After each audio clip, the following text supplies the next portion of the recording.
President Trump's three-phase plan to reopen the American economy had markets moving this week, with gyms among the places reopening in what they call phase one. In fact, Planet Fitness getting a move higher in the stock market, while workout from home stocks like Peloton moving a bit lower. It is not just gyms as well. Certain restaurants, look at Darden, Cheesecake Factory, and Chipotle, they had buyers come in as well. So that caught us thinking here on Fast Money.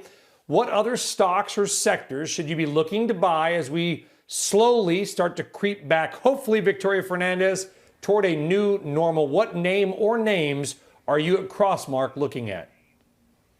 So one of the names we're looking at is American Tower. I think when the economy starts to reopen, you talk about the new normal. We're not going to go back to the way that we did business, the way that we ran our daily activities back in January or February. People are going to have a very different approach to things, and technology is going to be a key component more than ever. So we've always talked about names like ServiceNow or AWS within Amazon, these cloud names to help support that. But what about the infrastructure behind a lot of things, including your cable and your data providers? American Tower is a great name that will be part of that infrastructure, and I think we'll need to build and have more support going forward. Should be a good long-term name in your portfolio.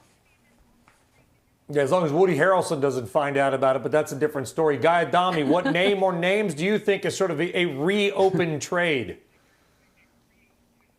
Yeah, I think you want to have a bank. We mentioned J.P. Morgan, so I won't drone on about that, but JPM has to be one of them. I think you have to look at stocks that have done extraordinarily well in this environment, and Eli Lilly not making a 52-week high, it's making an all-time high. And the other one, I think people are really learning about Dollar Gen now, and people that have shopped there are realizing that, maybe the experience is something they want to continue. So another name making all-time highs on what's been a pretty dicey tape. So those are the three names that I would look at over the weekend, Brian. Mike Khouw, what about you?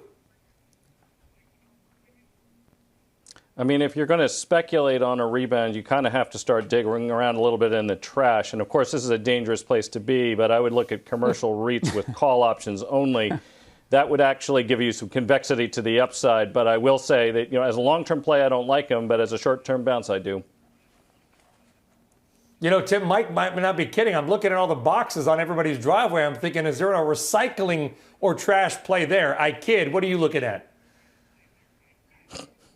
Well, the boxes on people's driveways are improved B2C shipping. So FedEx, I mean, if you think about FedEx, which was down 40% into this crisis, and then it went down another 40%. I think it's a self-help story. I think integration of Ground and Express, I think they actually have started to figure out some of the cyclicality of their business. And remember, these shipping stocks tend to bottom well before the recession. FedEx, I think, is a buy.